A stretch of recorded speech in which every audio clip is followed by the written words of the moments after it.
Alright, hey everyone, welcome back to another Fusion 360 tutorial. Today I'm going to show you some cool rendering techniques to show off your model. Let's say you want to share this model with friends on social media or to an employer or to someone you're creating the model for, and you don't want to show them this designed model.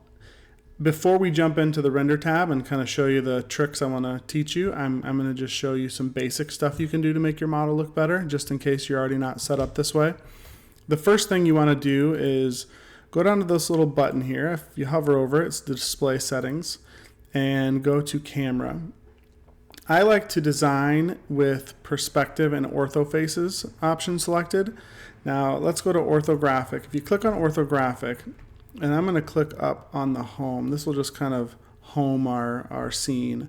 You can see it doesn't quite look right. It doesn't look 3D, and I'll kind of rotate around. Everything just looks a little funky, almost like they're taking that 3D model and turning it into a 2D model. And I think that's kind of what orthographic means in a sense.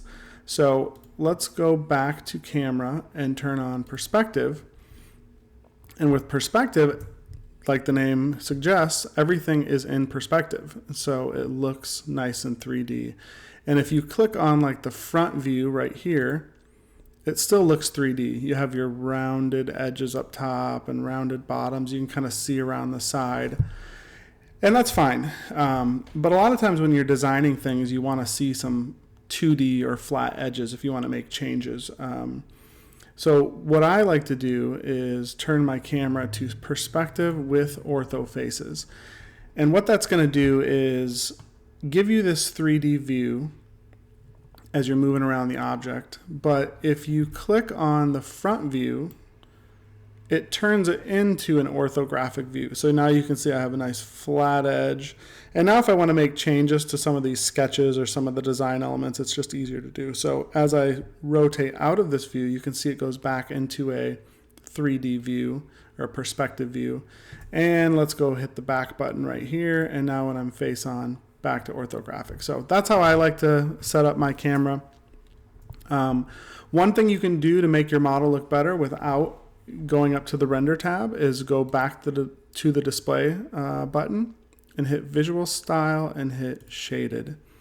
And right there, if that's the least thing you do to share what this model will look like, that's a better than what it was. So that's a great trick to know. You can play around with these visual styles, shaded with hidden edges. So now you're seeing all the hidden edges. This is kind of nice because let's say I want to select this ring really deep inside there. What you can do with this view is, one, you can see that ring, but now you can click and hold. And when you click and hold, something pops up. Now you can let go of the mouse button. And as you scroll through these, there's the ring I wanted. So I can click on that ring, and now I have that ring selected. It can be useful in some cases. I don't use that a whole lot, but if you have a super complicated model and you kind of want to get an X-ray view of what's going on, it works great. So usually when I'm designing, I'm shaded with visible edges, and that lets me see everything I'm trying to create. But okay, so let's say you want to share this model. Well, we are in the design environment or the design tab right now. And if you go right up to this left corner, there is something called render. And this will bring you into the render space. I have this bottom part minimized, so if you follow my mouse down to the bottom left, usually when you open up this for the first time, you've got this little window open.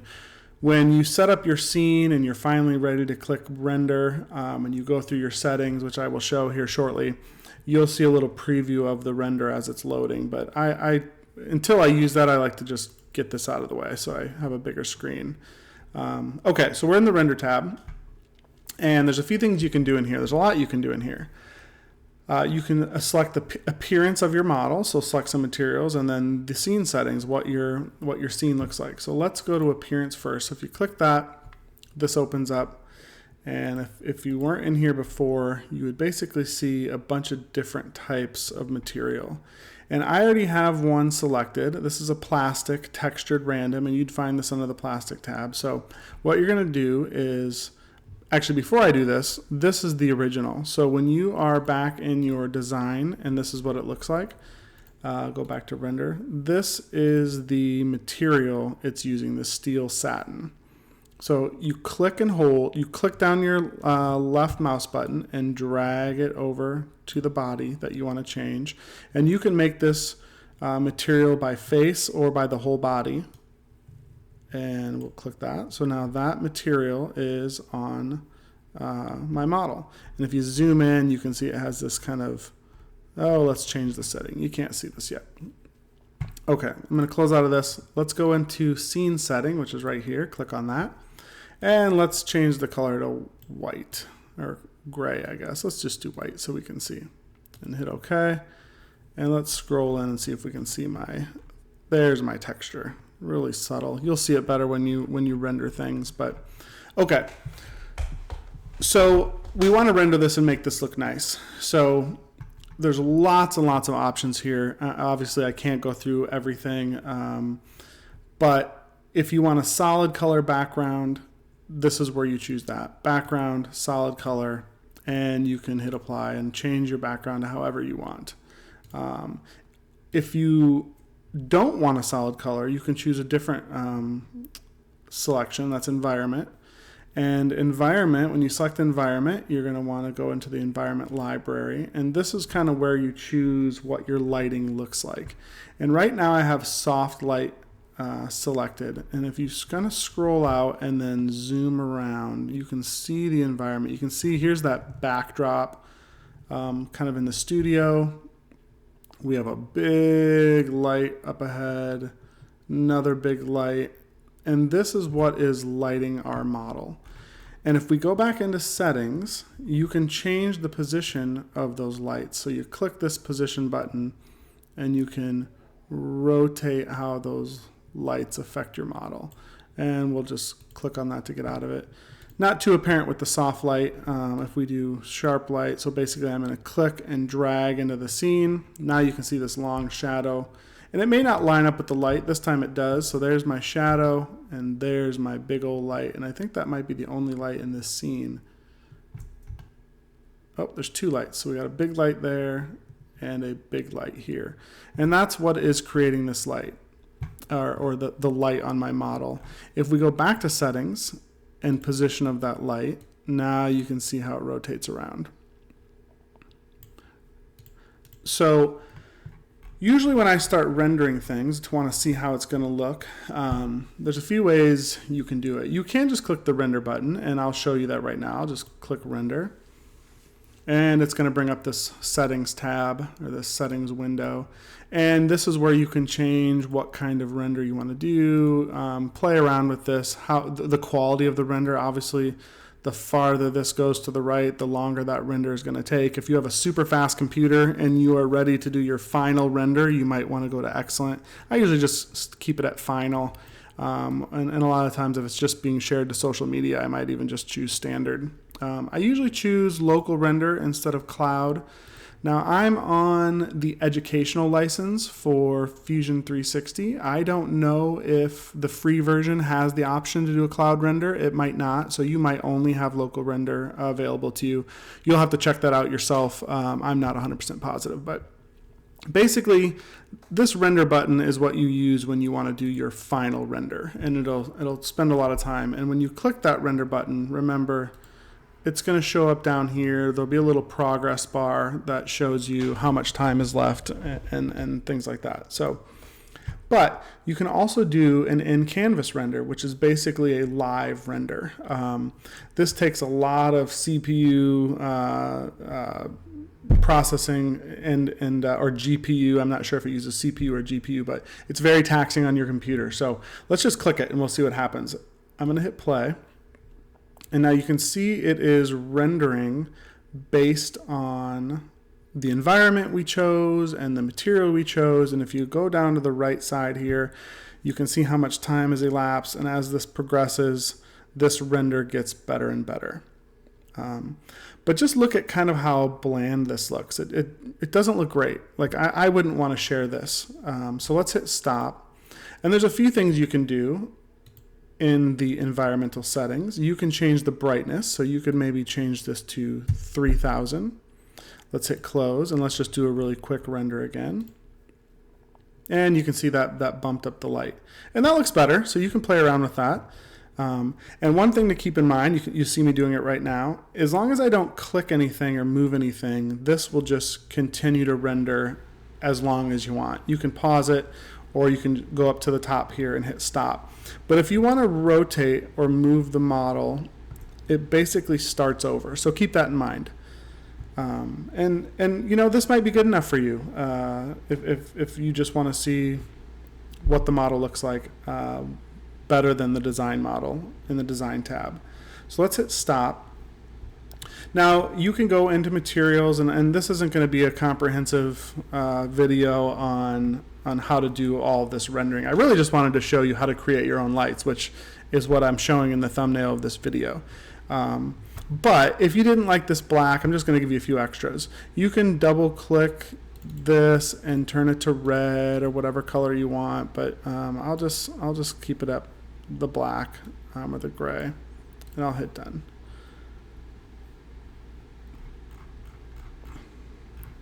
Okay, so what you came to see. Sorry, I was reading this little warning down here. I'm not sure why I'm getting that warning, but I don't think it matters for us. So let's get out of the appearance tab.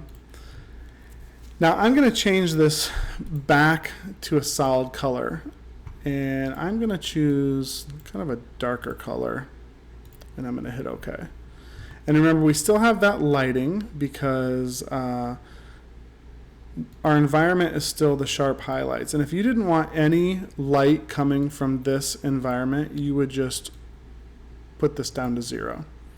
And you can see now our object has no light shining on it, which is why it's completely black. And if you were to change the color of our black background to completely black, you wouldn't see anything because there's no light and the background is black. So let's change that back to gray. And I tell you what, I'm going to keep the light at 0 here. You know what? Just so we can see what we're doing, I'll put it back up to like 1,000, maybe even 2,000 here. Okay. Let's hit close. Let's go back into design. So now we're finally going to get to what I wanted to show you. And real quick, you can see in this design tab, it's showing black. That's because when you go to render and you go to appearance, this steel satin is the default material. So if I change this back to steel satin, and by doing that, to do that, you just click and drag. If I go to design, now we're back to normal. So I don't like designing with a material selected. There may be a different way to shut that off and on, and maybe someone in the comments can tell us how, but I usually just go to render and change it back. And once you're back into render, you can change it back to the material you want. And I'm not sure why it duplicated. Maybe this had to do with the error that I just had. I'm just going to, well, let's see. There we go. I'm not sure if that was a little error with my computer or the program, but it doesn't matter. There's my plastic texture. So let's go back to design. And I'm actually going to create my own lights. And so it can be any object. It can be any shape you want. Sky's the limit. So let's create a sketch. And I want to sketch this on this bottom plane. And I'm going to hit C for circle. And I'm going to draw a big circle. Finish sketch. And now I'm going to select that circle, not the edge, but the face of it, and hit E for extrude. And I'm going to extrude it up. We'll just go 10. It doesn't matter how thick it is at all. And so let's move this circle. So you see I have some practiced lights here, and I'll kind of show you what I'm doing. Tell you what, I already have them set up, so I'll just delete the one I made. But you can see I just made a light here. And to move those lights into position, let me shut the ones I already made off. What you're going to do is select your light, hit the M tool for move, and now you can turn this, rotate it. Let's see, that's, you can see what I'm doing. You can just rotate this and put it in any position you want, and this is going to act like a light. So let's hit OK, and I'm just going to shut off that light I just created. So let's go back in the render tab, and you can see my two lights I had made previously are turned off, so I'll turn them on. And now if I hit render, because we haven't made these into lights yet, let me just hit render so you can see what's going to happen. It's just rendering based on the default environment that we are in. So if I zoom up, you know, no special lighting here. It's just the lighting that was here in the environment. So let's hit stop. So let's turn these objects into lights. So go to appearance. I don't know where to find them in here. I've never searched for them, or if I have, I haven't searched for them for very long. But what you do in the library under the search, where you search, is you type in LED. And you get some options for LEDs. You have some blue, green, red. What you're going to do is drag that material onto this light, but we don't want the whole body. We just want this face. So you're going to click on face, and we'll just choose this one. I don't know the difference between these. That's something you can, looks like it's maybe the luminance that's different, maybe the white balance or something. You may have to download these. So if you're trying to click and drag these and it's not working, if you see a little arrow button, that means you need to download it. You just click on that button and it'll download. And again, I am on the educational license. I do not know if this is available in the free license, but I believe it is. So we have it downloaded. We have faces selected. I'm going to click and drag up to that face. And then click and drag up to that face. And now nothing has changed in this view, but if we go to render, watch what happens. So let's close out of this appearance. Let's kind of get our scene. I'll kind of zoom out so you can see it. So now I'm going to hit in canvas render. And now you can see these are shining light on my object. And you can see the little taskbar, the progress bar down here. The further you let this go, the better this will look. But I can already tell this is too bright. If I'm trying to get a really good picture of this, that just looks a little bright to me. And maybe it's okay, but you can kind of play around with it. And so how we change that, let's hit stop the render. And let's go back up to appearance. And here's our light. So we can click that light and you can change the luminance of it. If this isn't showing up for you, and I don't know why it wouldn't be, but you can click the advanced button, and we don't need translucency. You want to make sure this emissivity, I never know how to pronounce this, but you want to make sure that's turned on. That is basically what is turning it into a light. It emits light. So if this is unchecked, these will not be lights anymore. And you can see as I click that on and off, it changes. And so to change the brightness or the luminance of the light, you can click in this tab, and maybe we want to go, what's that, at 130? We can drag this down. So you can either drag here or you can type it in here. So let's hit apply, hit OK. So I turned it down a little bit. And let's render again in Canvas. And now you can see that's not quite as bright. And so from here, you just need to play around with what settings you want. And before I let you go,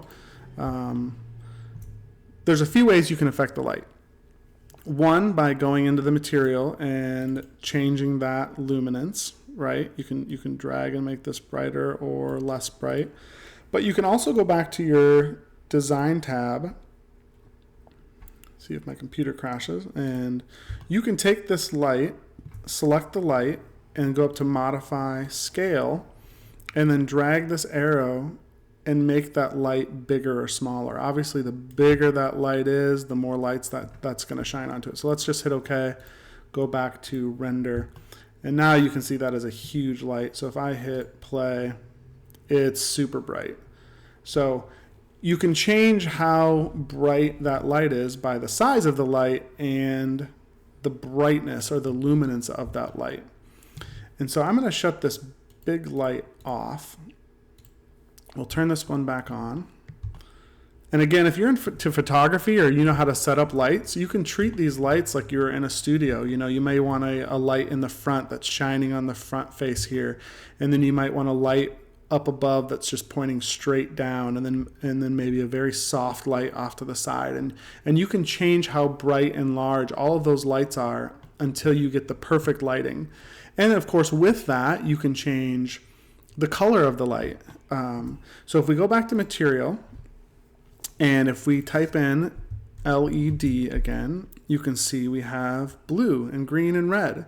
So if I click red and drag it up to this, now I'm not gonna click here, I just made a mistake, so I'm gonna drag this back down. I forgot to select face. So select your face first, then click and drag so it's just affecting that face. And let's just hit render. Let's see if this is actually showing the red light. Okay, it doesn't look like it is. So let's hit stop. Let's double click on this. And the luminance is really, really low. Let's click on advance. And it is set for, this is turned on. So let's turn luminance to, let's add a few zeros here. There, you can see as I bring this up how that gets brighter and brighter right here. So let's just try this. We'll hit apply, hit OK. And now let's hit render. And now you can see that is showing a red light. And you know, people who make YouTube videos love having those different temperature lights, right? They like having maybe a warm light on the front and then a blue cool light in the back. And you can really make your models stand out. And of course, things will change as you change so let's hit stop here. The look will change. So we have a red light here. And let's close the appearance. Actually, let's keep the appearance on. Here's the model. We can turn this to maybe a green. Done. Let's hit, I keep getting this warning. I'm not sure what that means. I must be doing something wrong as I select, but we can go to the environment. We could change this to more of like a blue background. Hit OK. This is probably going to look really ugly. Let's render. And now we've got blue background, red light, yellow object. Looks horrible. But you can see how many things you can change by doing this. Let's stop. And how complicated you can get a lighting setting. So that's really all I wanted to show you. If you looked at my thumbnail, you kind of already had a preview of what I did. And you know, you don't have to, I'm going to just show you something real quick. Let's go back to the background color as kind of like a grayish dark. We'll hit OK. Let's go to material. Oh, you know what? I think the reason it's giving me that error is because I'm not removing that texture first. So let's just drag back to our black texture. So far, I've just showed you in-canvas renders showing this light. Oops, tell you what, let's stop this. Let's get out of that red light. I don't want that red light anymore. So there you can see white light, red light. Let's just drag, make sure face is selected. Let's go back to this white light and make sure that's somewhat okay. Okay. I don't believe the camera gets in the way of the light. So I can zoom in. No, it's not going to make me do that. Let's zoom in like this. Let's say you just wanted to show this detail of this circle. Now you can hit play. And that's way too bright. I don't really know what I'm trying to show you. I'm just trying to show you that you don't need the light in the picture. So you can just hit play, let this go through. And like I said, when you're doing this in-canvas render, there's a little progress bar here that kind of shows you how far it's going. The longer you let it wait, the better it gets. Once you have it set up, the lighting set up, everything set up how you want, you're going to finally click this render button. And this is where you're going to choose, and why didn't that go? Let's hit render.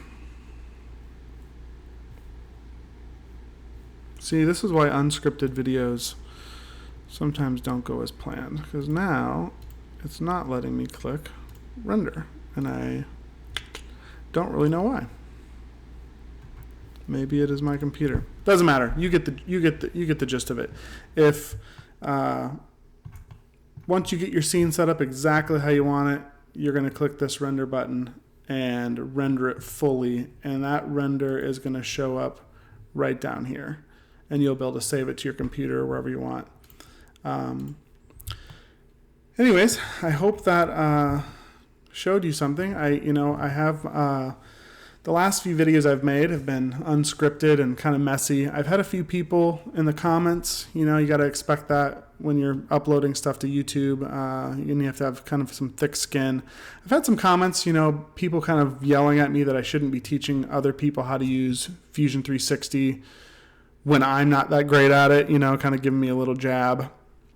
And you know what? I'm not great at it. I'm self-taught. I definitely don't do things probably the correct way all the time. I just kind of figure it out as I go. And I kind of like formatting these videos like this because you see my progress. You see me do things, and sometimes they don't work, and then I try to figure it out. And when you're learning, that's what you have to do. You just have to get into those settings and play around with it. And just like this render button, I have no idea why that render button is not working for me. That could have something to do with an error, and maybe I have to restart Fusion or my computer, which isn't that great of a computer. But just getting in here and playing with settings and figuring stuff out is what it's about. That's how you learn how to use the program. And so if you're watching these videos, thank you, first of all. But if you see that I'm doing something that's maybe not the right way or the most efficient way, leave a comment and let us know, so then we're all learning. And hopefully I've at least showed you something new. Maybe you didn't know about this light and that you can create your own lights, and now you do. And you know what? You can go practice. You can figure stuff out, and you'll be better at it than me. So anyways, thanks for sticking around. I hope I've taught you something. And thanks for watching.